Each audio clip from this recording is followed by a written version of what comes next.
I remember calling my mom after I resigned from work and telling her that I was going traveling the world with a stranger I did not know. But I also added a little twist on the call. So I told my mom that he was 54 years old. And it was totally quiet in the phone for about 15 to 20 seconds before I couldn't hold myself. So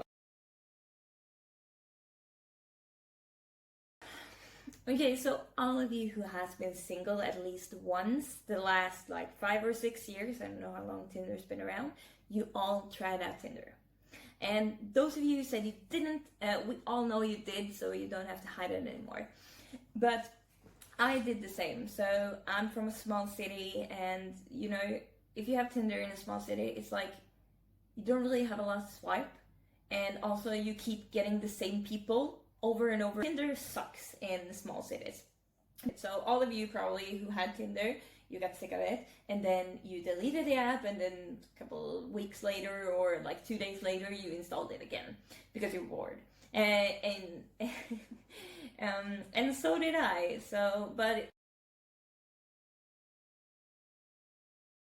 5 girls going to the island Var. I don't know if you know it, but it's a really nice island, and I went there and we had a really great girl trip.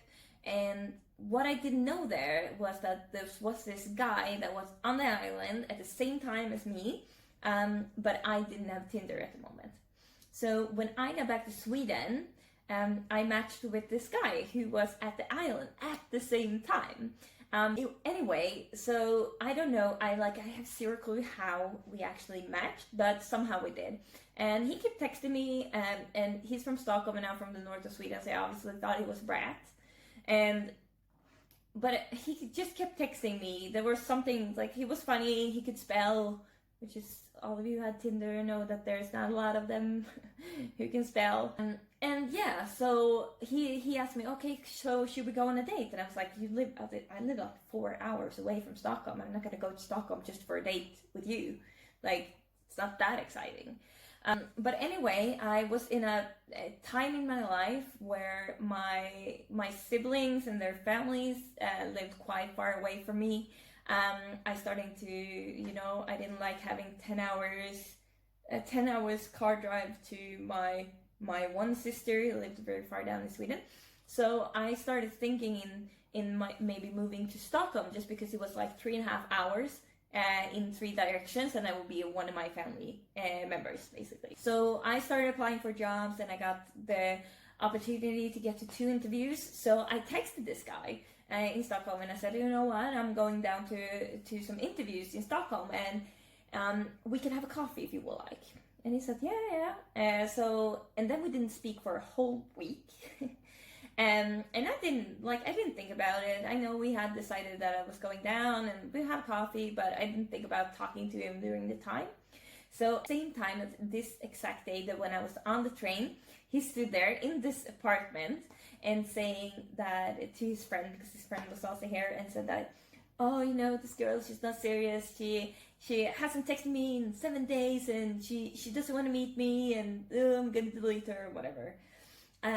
So at the same time that he was saying that, like, had his phone in his hand saying that, I texted him like, okay, I'm on my way, so should we meet up for a coffee? And we did. And during this date, he told me that he recently became single and that he would like to stay single. Yeah, so I didn't bother much after that. But what happened was that we kept on talking, even though when I came back to my city, and we kept talking, and then he called me the week after saying like, okay, you know what, I want to come to your city. Okay, well, sure, I'll do one of these. I'll say yes. So I said yes, and literally 20 minutes before I was going to pick him up at the train station, my handbag got stolen. So it had like my keys, my wallet, it had all my makeup, it had everything in it. Yep, so it was kind of a chaotic time basically. But we managed to figure that out. And in the evening, when everything calmed down, we got into the apartment. He paid for everything because I didn't have any money. Then basically, he asked me if I would like to go travel the world with him. And this was our second date. So obviously I said no. But I said, you have fun.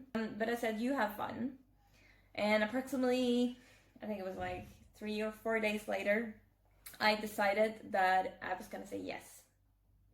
So within 10 minutes after I took the decision, I'm very good at taking decisions. So after I took the decision, I basically called it a real estate broker, whatever it's called.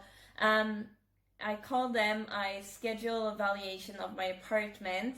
I called like 5 friends, told them that I was gonna resign from work on Monday. This was a Thursday, on Monday, and just hold me accountable for it, basically. So all that happened within Monday morning come, and no turning back now. So the first thing I did was that I sat down, I shaked like a leaf like this, because what the fuck was I about to do? I was about to quit my job. I did a lot of money for being like 24, 25 years old. I had a company car, I had a nice apartment, I had all of this, and now I'm just gonna resign and do like travel. I'm not even gonna have a job. But I did that. So if I take a decision, I move forward with it. And if you are bad at taking decisions today, just make sure you will be very, very good at it, because it's one of the most important skills.